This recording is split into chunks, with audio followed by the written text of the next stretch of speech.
ഇറാന് നടത്തുന്ന ശക്തമായ തിരിച്ചടിയിൽ യുഎസിന് കനത്ത നാശനഷ്ടങ്ങൾ ഉണ്ടായതായി റിപ്പോർട്ട്.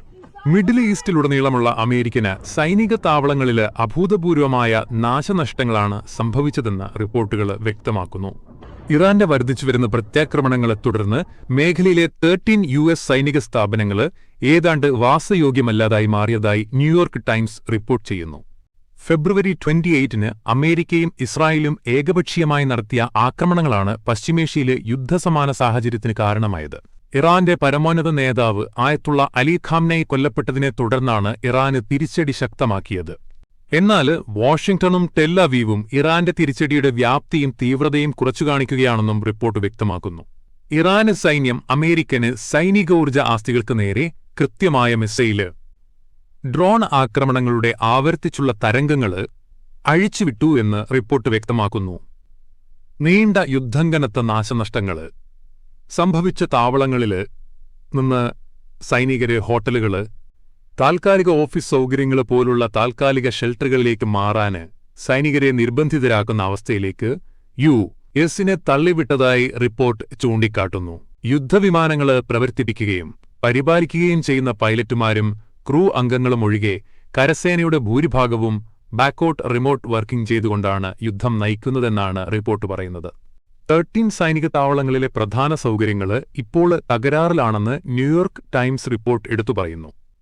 പ്രവർത്തന സംവിധാനങ്ങൾ, വ്യോമതാവള അടിസ്ഥാന സൗകര്യങ്ങൾ, ഇന്ധന പൈപ്പ്ലൈനുകൾ എന്നിവ നശിപ്പിക്കപ്പെട്ടു.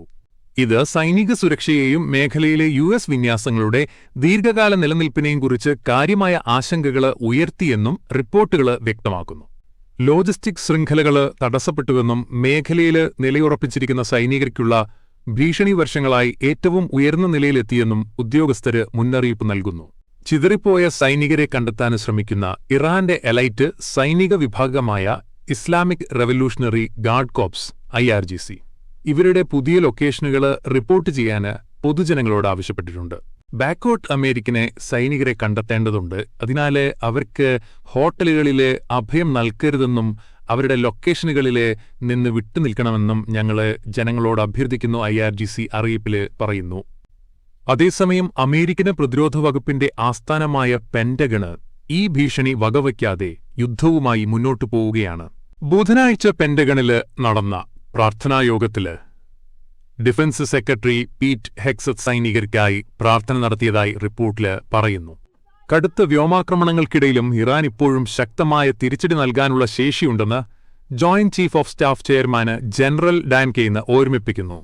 അതേസമയം അമേരിക്കൻ സൈനികരെ ഹോട്ടലുകളിൽ താമസിപ്പിക്കുന്നതിലൂടെ യുഎസ് സൈന്യം പൗരന്മാരെ മനുഷ്യകവചമായി ഉപയോഗിക്കുകയാണെന്ന് ഇറാന് ചൂണ്ടിക്കാട്ടി. ഇറാനുമായി ചർച്ചകൾ നടക്കുന്നുണ്ടെന്ന് പ്രസിഡന്റ് ഡൊണാൾഡ് ട്രംപ് അവകാശപ്പെടുന്നുണ്ടെങ്കിലും ഇറാന് ഇത് നിഷേധിച്ചിരിക്കുകയാണ്. ട്രംപ് തന്നോട് തന്നെയാണോ ചർച്ച നടത്തുന്നതെന്ന് ഇറാനിയൻ വക്താവ് പരിഹസിച്ചു. വിപണിയെ ശാന്തമാക്കാനും എണ്ണവില കുറയ്ക്കാനുമാണ് ട്രംപ് വ്യാജ പ്രചരണങ്ങൾ നടത്തുന്നതെന്ന് അവര് ചൂണ്ടിക്കാട്ടി.